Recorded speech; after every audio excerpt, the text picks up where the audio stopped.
We're just a few weeks away from the start of 2026, and that means it's nearly time to commit to a New Year's resolution. Joining me today is UW Health Family Medicine physician Dr. Matteo Perrone with tips for health-oriented New Year's resolutions. How are you? I'm doing great. Thanks for having me. Of course. I kind of just wanted to start with, what are the most important things to consider when creating a healthy New Year's resolution?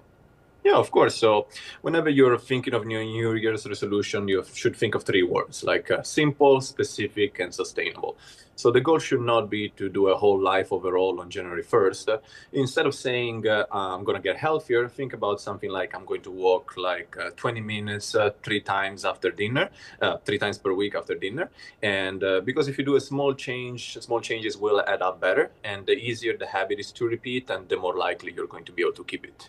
Yeah, and something I was reading is that people often forget about preventative care as part of their goals. Why is that something important that they should consider as a resolution?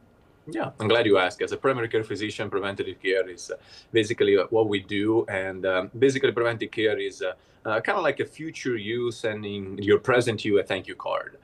Things like annual checkups, screening, vaccination, and blood work will help you keep small problems from becoming big emergencies down the line.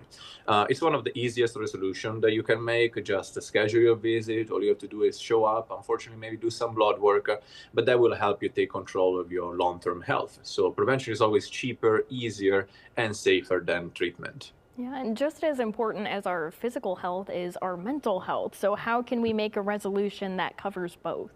Yeah.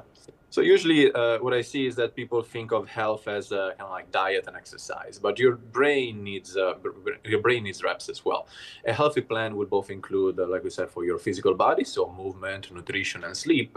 We also have to think about our mental health, which would include things like boundaries, downtime, gratitude, or therapy if and when needed. Even just 10 minutes a day can be very helpful. Quiet time, a quick walk, journaling, or deep breathing can actually help you lower your stress and improve your mood.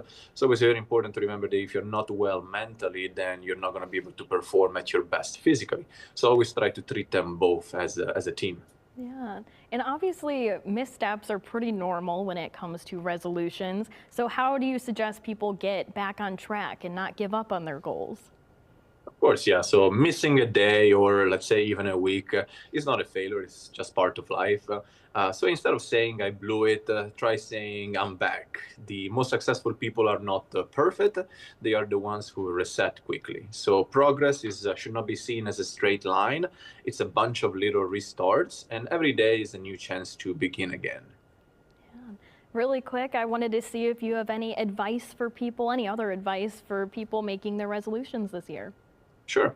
So, like we briefly said, pick goals that feel good, not goals that punish you. So, choose things that make you excited, proud, or curious, or are planning to make you basically a better self. And, like we said, remember your resolution is not a test, it's an investment for the best version of yourself. Well, that's all the time that we have, but thank you so much for being here today. Thank you.